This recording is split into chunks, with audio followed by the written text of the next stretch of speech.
ترند لانه ما نجموش ما نفرحوش لاشقائنا في المغرب. المغرب تفوز البارح بكأس العالم تحت 20 عام بعد فوزها على الارجنتين 2-0. الارجنتين اكثر منتخب فايز ببطولة العالم فتحي في الفئة العمرية والسنية هذه.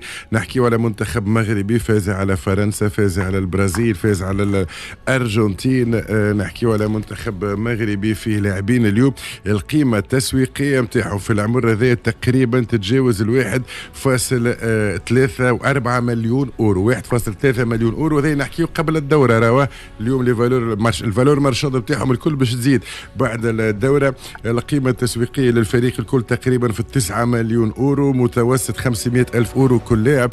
لاعبين جلهم في البطولات الأوروبية، فما لفرنسا، موناكو، مارسي، فما لسويسرا، بلجيكا، في أندرلخت، في إسبانيا، في واتفورد، في إنجلترا وغيره من البطولات الأوروبية الكبرى، إلى جانب 5 أو 6 لاعبين من البطولة المحلية. المغرب يؤكد اليوم فتحي فما خدمة، فما اللي يحكي على التكوين، فما اللي يحكي على ناس قاعدة تخدم في البطولات وعيون لا تنام مغربية.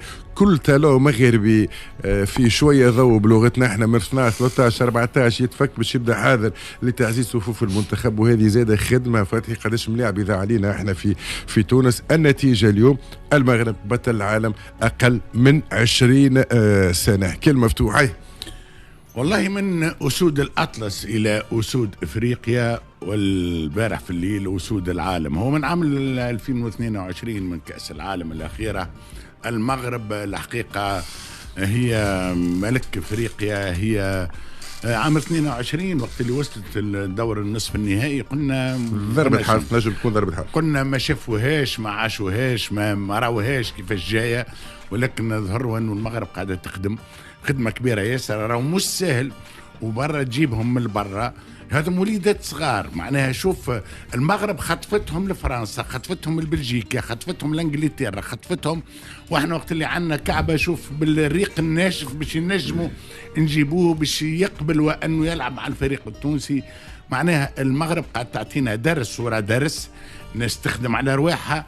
حتى كي يجيو المدربين الكل من عام 2020 الصغيرات الكل مدربين مغاربة. من عام 2020 نفس التكوين في نفس المركز، الكل اللاعبين متاع الفرق الوطنية المغربية عندهم استمرارية، عندهم رئيس جامعة. الحقيقة احنا يخوفنا برشا رئيس الجامعة المغربية اللي هو في الكاف، معناها سي فوزي لقجع، معناها إنسان مسيطر تقريبا، يقول هو رئيس الكاف، لكن إنسان يخدم مليح، إنسان يحضر، إنسان حط كل الإمكانيات.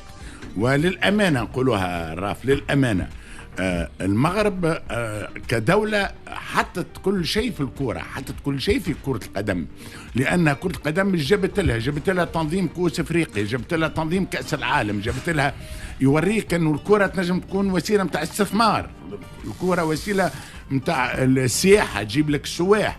المغرب نظم كأس العالم للأندية، المغرب عمل كل شيء. المغرب اليوم في كرة القدم مرجع، ومرجع ماهوش عربي وافريقي هرب بينا الناس الكل، حقيقة كعرب وكافارقة، مرجع في العالم. تتقرر المغرب في العالم كيفاش السياسة اللي متاع كرة القدم عندهم فعلا وصلت، وأنه ولات اقتصادية من عمالقة اللعبة، من عمالقة اللعبة في العالم. لا وكيفاش اللوكوموتيف ولات وكأنه كرة القدم قاطرة للاقتصاد المغربي، قاطرة للاقتصاد المغربي. وهذا بطبيعة الحال التتويج متاع البارح مع شكون؟ مع الأرجنتين اللي هز كأس العالم هذه 6 مرات. الأرجنتين اللي ما يلعبوا حتى حد. البارح المقابلة وفات بعد 29 دقيقة، 2 أهداف يتقراو، 2 أهداف روعة. المغرب فعلا نجم نقول انه اليوم ملك العالم عن جدارة، ملك العالم عن جدارة. مبروك لاخواتنا المغاربة، نتصوروا الفرحة اللي عايشينها. كان احنا امبارح منتخبنا وصل للنهائي وهز، معناها كانت تكون فرحة هستيرية. دونك نتصوروا اليوم الفرحة اللي قاموا عليها الأشقاء في المغرب. مبروك لكل المغاربة في العالم هذا التتويج. من حقنا نفرحوا لهم، ومن حقنا زاد نغيروا. ناصر بعدت برشا علينا المغرب اليوم يسيطر على القارة، يسيطر على العالم. نصف نهائي كأس عالم، الأويفا فايزين بكأس العالم. علاش ضيعنا برشا وقت ناس؟ والله بالنسبه لي انا رفيق اللي نحكيو عليه في كره القدم اليوم، كره تتطلب تخطيط امكانيات. وقت اللي تتحط الامكانيات وتتحط الظروف وتوجد تخطيط تنجم توصل الاهداف نتاعك، على خاطر ما فما حتى شيء يجي بالصدفه. اليوم المغاربه ظل عندهم سنوات منذ معناتها تجد السونتر نتاع محمد السادس، معناتها فما خدمه كبيره صارت، كانت فما تمشي واضح بالنسبه للمغاربه، عملوا على الصغار نتاعهم انهم اليوم جل ملاعبيه الشبان نتاعهم اللي ينشطوا في البطولات ولا مولودين بجنسيه مزدوجه ما بين المغربيه وجنسيه اخرى، تم استقطابهم. اليوم المنتخب المغربي قاعد يجني في ثمار المجهودات الكبيره والعمل المتواصل، وزاد كيف السلطه اللي وصلت في وقت من الاوقات، السلطه الرياضيه نحكي انا فوزي معناتها لا شقع بالنسبه لي انا المستوى اللي وصل له، ولا عنده هيمنه كبيره سواء في الفيفا سواء في الكاف، هذوما كلهم اليات يخليوا الفرق المغربيه. العلاقات والكواليس ناصر تنجم تدز معك في ماتش، تدز معك في ما توصلكش العالميه، لكن تعطيك حاجه لكن تعطيك حاجه اخرى. اليوم وقت اللي تكون قريب للفيفا تعطيك امكانيات باش تزيد تطور حتى البنيه التحتيه نتاعك. راهو زاد كيف الفيفا على خاطر عندها برامج رياضيه في تطوير الرياضه في افريقيا بصفه عامه، وقت تكون قريب تعطيك مجال وتعطيك امكانيات وتعطيك انفراستركتور، تعطيك امكان ناس باش تطور لك الافكار نتاعك، زاد يدخل بعين الاعتبار. اللاعبين يلعبوا في المغرب ولا خمسه، مشكله التكوين عند الكل. احنا ما قلناش هذا البرودوي نتاع التكوين، ولكن حتى تمشي ديتكتي لي تالون نتاعك، راهي هذيك خدمه معناها واستراتيجيه محطوطه سنوات باش تخلط تفك الجوارات الكل، ما تفكهم لكش هولندا، ما تفكهم لكش فرنسا، ما تفكهم لكش ما نعرفش انا اسبانيا، وتلقى عندك البيبينير هذه الكل فتحي باش تهز بها كاس العالم. مبروك على المغاربه، مبروك على اخوتنا. كلمه زياده، احسن ملاعب راهو هو مغربي عثمان معمع، طوله 1.82 متر من مواليد 2005، وتو مازال كي مشى لواتفورد. معناتها باش تفهم زاد المغرب زاد عملت استحقاق. كي تشوف اللاعب هذا جناح ايمن، الارقام الكل تولد في مونبولييه، معناتها لعب في مونبولييه، وتو الصحف الكل تحكي عليه بالايجابي. الراجل عمره 20 سنه، طوله 1.82 ورابيد وبرتينون في الاطراح ودريبل وكل هذا جوارات ما عادش نراو منهم. وبربي كلمه عن الناصر اللي قال ما حضرناش شكون في الكاف.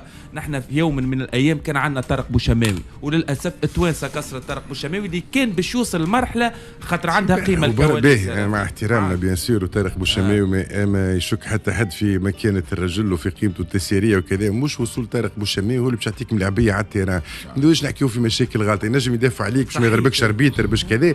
اما هل عندك انت اليوم جوارات تنجم تخلط بيهم فينال كوب دي موند؟